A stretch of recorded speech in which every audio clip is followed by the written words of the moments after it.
జూబ్లీహిల్స్ ఉప ఎన్నిక ఫలితంపై రాజకీయ పార్టీలు అభ్యర్థులు ఆశల పల్లకిల్లో ఉన్నారు. ఎవరికి వారు గెలుపు మాదంటే మాదని ధీమా వ్యక్తం చేస్తున్నారు. నిన్నటి వరకు ఎన్నికల ప్రచారంలో బిజీగా ఉన్న అభ్యర్థులు పోలింగ్ సరళిపై ఆరాధిస్తున్నారు. ఎగ్జిట్ పోల్స్ ఇప్పటికే రాగా ఫలితాలు ఎలా ఉంటాయో అని కౌంటింగ్ డే వైపు ఉత్కంఠగా ఎదురుచూస్తున్నాయి రాజకీయ పార్టీలు. జూబ్లీహిల్స్ ఉప ఎన్నిక ఫలితాలపై రాజకీయ విశ్లేషణలు కొనసాగుతున్నాయి.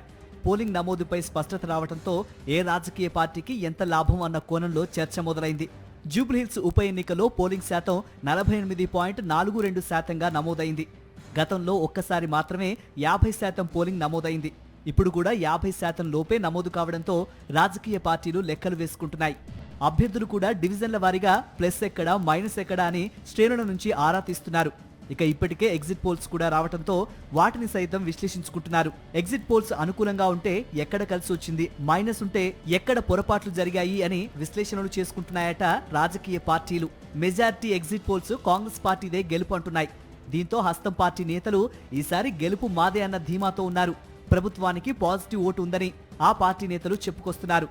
అభ్యర్థి స్థానికుడు కావడంతో పాటు బీసీ సామాజిక వర్గంకు చెందడంతో తమకు కలిసి వచ్చిందని కాంగ్రెస్ పార్టీ వర్గాలు చెబుతున్నాయి. ఇటు అభ్యర్థి నవీన్ యాదవ్ కూడా గెలుపుపై పూర్తి స్థాయి ధీమాతో ఉన్నారట. మొదటి నుంచి తాము ప్రచారంలో ముందున్నామని, ఇటు నియోజకవర్గంలోని ఓటర్లకు రీచ్ అవటంలో సక్సెస్ అయ్యామని, అదే తమను గెలుపు తీరాలకు చేరుస్తుందని కాంగ్రెస్ పార్టీ వర్గాలు అంటున్నాయి. బీఆర్ఎస్ పార్టీ కూడా గెలుపుపై ధీమాతో ఉంది. ఖచ్చితంగా జూబ్లీహిల్స్ ఉప ఎన్నికల్లో గెలిచేది తామేనని బీఆర్ఎస్ నేతలు చెబుతున్నారు. 20 నెలలు దాటినా కాంగ్రెస్ సర్కార్పై ప్రజల్లో తీవ్రమైన వ్యతిరేకత ఉందని, అది ఓట్ల రూపంలో తమకు కలిసి వస్తుందని గులాబీ పార్టీ వర్గాలంటున్నాయి. దివంగత మాగంటి గోపీనాథ్ 10 ఏళ్లకు పైగా ప్రజల్లో ఉంటూ సేవ చేశారని, ఆ సానుభూతి కలిసి వచ్చిందని బీఆర్ఎస్ అంటోంది.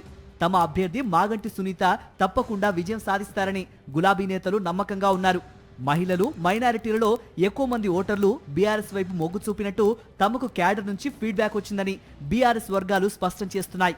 ఉప ఎన్నిక పోరు అంతా కాంగ్రెస్ బీఆర్ఎస్ మధ్య నువ్వా నేనా అన్నట్టు సాగింది. ఈ రెండు పార్టీల నేతల మధ్య మాటల తూటాలు పేలాయి. అయితే అసెంబ్లీ, లోక్సభ ఎన్నికల తర్వాత రాష్ట్రంలో రాజకీయ పరిస్థితులు మారాయని బీజేపీ వర్గాలంటున్నాయి. జూబ్లీహిల్స్ ఉప ఎన్నిక ప్రచారంతో పాటు ఇతర అంశాలపై బీజేపీలో ఇప్పటికే అంతర్మథనం మొదలైందట. డివిజన్ల వారీగా తమకు ప్లస్ మైనస్ ఏంటో లెక్కలు వేసుకునే పనిలో బీజేపీ ఉందట. ప్రస్తుతానికి ఎగ్జిట్ పోల్స్ తో పాటు పార్టీ క్యాడర్ నుంచి వచ్చిన సమాచారంతో ఉప ఎన్నికల ఫలితంపై కాంగ్రెస్, బీఆర్ఎస్ అభ్యర్థులు ఎవరికి వారే తమదే విజయమని భావిస్తున్నారు. శుక్రవారం కౌంటింగ్ లో అసలు విజేత ఎవరో తేలబోతోంది.